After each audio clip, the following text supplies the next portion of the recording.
Do you want to become an important member of this channel? Then you should join our Discord server. Here you can climb the Roman Senate and become an important member of our community. You will be able to vote on everything from army rosters in a campaign to YouTube content and schedules. All roles are based on the Roman cursus honorum, except for the unique and powerful Lawkeeper role. The first 50 people joining will become patricians and thereby be able to run for office and vote. But with that said, let's start the video.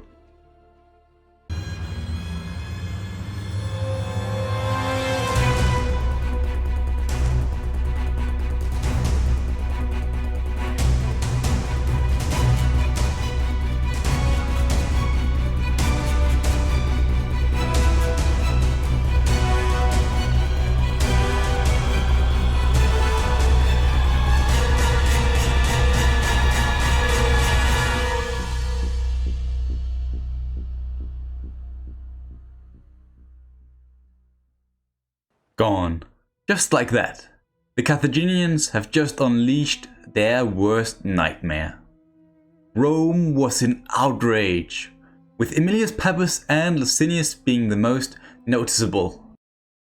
We even found a recording of their discussion before the campaign started. Here it is. So they just get to get away with this? Nobody wants that. Yeah, but that's what's happening. What if we get hit by hunters again? Is this you talking or is this her? It's a valid point. What are you doing? You know what? I'm leaving tomorrow, and if you want to come with me, great. You have no idea what you're walking into. You don't know how large that group is, how armed. I don't care. You can't talk me out of this. And so, Aemilius Pappus left for Iberia, leaving Lucinius with 1 legion to defend the entire republic. But luckily for him, 1 legion was more than enough, as he thought the best defense is a good offense. And with Aemilius Pappus gone, he would now be seen as the savior of Rome if he was successful. So he immediately marched south to join Pyrrhus, who already was assaulting Syracuse. But it would never be that easy, as pirates emerged, raiding our ports, meaning we had to order the construction of a new fleet. More on that later. Just remember they were constructed, okay? Because we need to move on to something a bit more interesting. As Lucinius arrived in Sicily, all Epiroeans were gone. Had they left? Were they defeated? No one knew. But all we can know for certain was that Lucinius was all alone against the Carthaginians. Well, the more glory he could get, the better. So he went in to attack Syracuse. He lost 1/3 of his army, but still, it felt a bit too easy to take the town. Something must be wrong. And so it was, as the Carthaginians had waited for us to deal with the garrison in the town. Apparently, the Epiroeans had heard false rumors about the Syracusians being defeated, meaning we just took them out for them. Now, with us wounded, the Carthaginians went in for the kill. But there was no glory hiding behind walls, so Lucinius sallied out.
A decisive victory was more than enough, but a few of them got away, so Lucinius had to pursue them.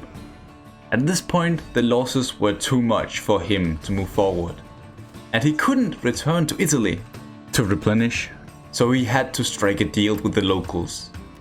But first, he had to explain that the attack on the city was all a big misunderstanding. They did agree with him, although Lucinius had a feeling they just waited for an opportunity to rebel. A few months later, Legio II had gathered enough strength to move forward, but a Carthaginian fleet were ready to take Syracuse if they left. So Lucinius, he had to promote his military tribune and commanded him to stay, but with his most experienced men. Together they would hold the settlement. This man was called Sulla and would later have a vital role in the future.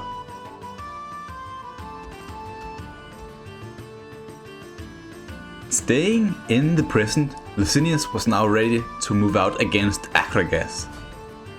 He first besieged the settlement for a few months and then made ready to strike.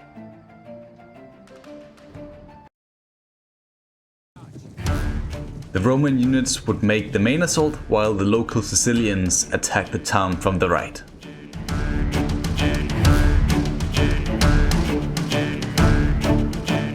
The Carthaginians tried to escape, but Lucinius sent out a force to intercept them.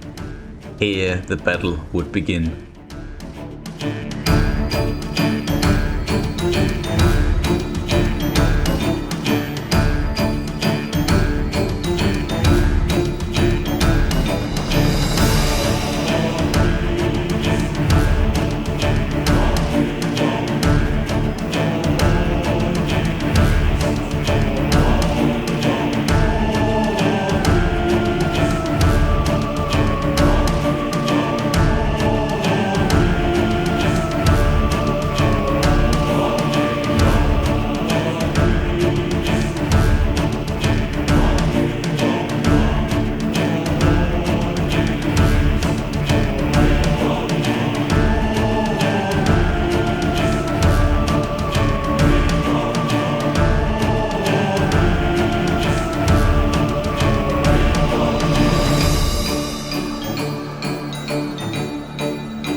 With the occupation of Acragas, we were almost in range of Carthage.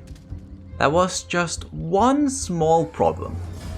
Carthage was known for their fleets, so we couldn't reach their city without a fight. Speaking of fleets, you do remember, right?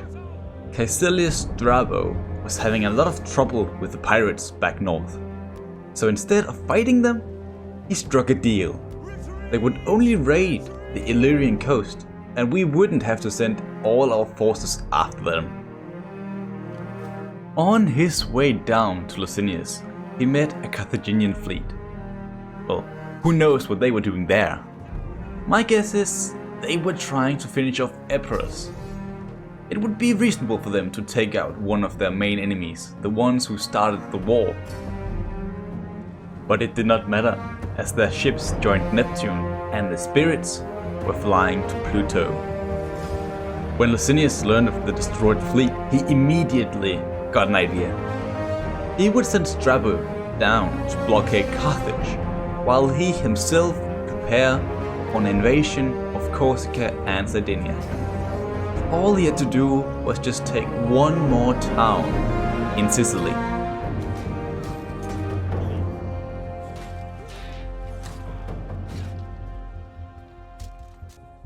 But once again, it would never be that easy. Apparently, the pirates snitched on us to the Illyrians. With our only legion fighting Carthage, Lucinius ordered Sulla to return to Rome, muster a new legion, and defend her in his absence.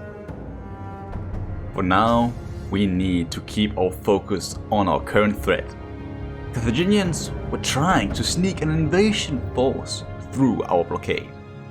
And although this was a decisive moment in the history books, many of the pages were lost. And this means we would never know how they won the battle. This would be their last attempt to retake the islands. This means Lucinius now would be able to sail all the way over to Sardinia uncontested. But as Legio I and the rest of Rome weren't born sailors, the trip to the hostile isles were rough. Many men fell through the voyage, but Neptune would not stop Lucinius now. He could almost hear the Republic screaming his name in joy. The triumph would be bigger than any other. He would be offered honorary titles, perhaps even consul for the following year. And with the aid of Strabo, Caralis and the other remaining islands under Carthaginian thumbs will be freed. Of course, he will also receive some of the praise when we return to Rome. But in Lucinius' mind, it will all be for him.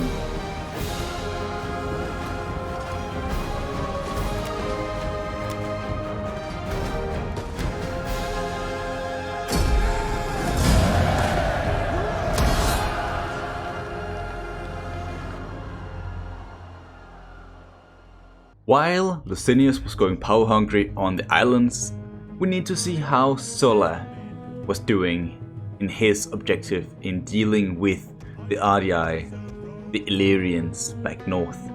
As Sulla only was a plebeian, the Senate wouldn't give him enough money to muster a new army. So he had to make do with what Greek forces that remained in southern Italy and hope that they would be enough to deal with the enemy. At swift speed, he rushed to Asculum, but as he arrived, it was already too late. The town was raided by pirates, and although the town won the battle, many were killed.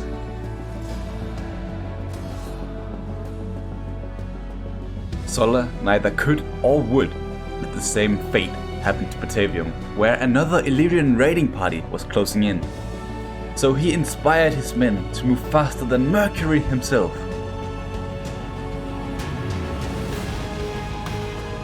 Without a doubt, the gods were on their side, as he miraculously arrived just in time to intercept the raiders.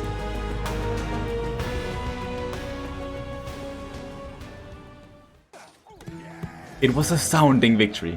The raiders tried to escape, but Sulla hunted them down. But knowing opening up another front would mean trouble for the Republic, he did not pursue. Instead, he sent emissaries to strike a deal with the Illyrians.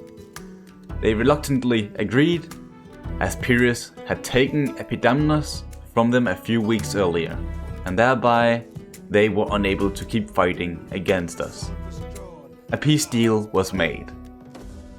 At this point, the Polybian reform was pushed through in the Senate, meaning Lucinius needed to return to Rome, so he had Strabo escort him back to land. But ever since Strabo lifted the blockade of Carthage, a new navy was created. Led by Bogud, they sailed out for revenge against Lucinius and Strabo. With the aid of Fortuna, Lucinius survived the encounter, whereas Strabo did not. Luckily for Lucinius, Bogud was only after the fallen admiral, and therefore he could return to Sicily. If you think about it, in Lucinius' mind, he was now the only one responsible for the conquest of the islands. So he with all haste returned to Rome to muster more men for Legio II, so he could finish this war ASAP. But as Lucinius was about to leave for Sicily again, Aemilius Pappus burst through the gates of Rome, shouting, "The war is over! The war is over!" This was not good for Lucinius. If Pappus had survived his campaign in Iberia, it means he would get more glory than any other. With the fury of Jupiter himself, Lucinius pulled Pappus to the side and asked him, "What have you done? What did you do?" With a cheeky smile on his face, Pappus replied, "Follow me to the Senate Hall, then you will hear the story alongside every other useless Roman." Inside the Cursus Honorum, Pappus demanded all to listen up as he was about to begin his tale of how he defeated Iberia.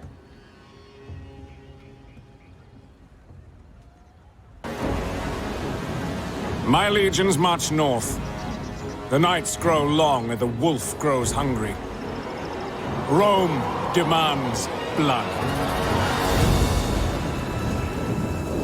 I will be outnumbered. The valor of my men stretched to break it. The enemy? Merciless. The Senate expects defeat. Yet the goddess Fortuna favors the bold.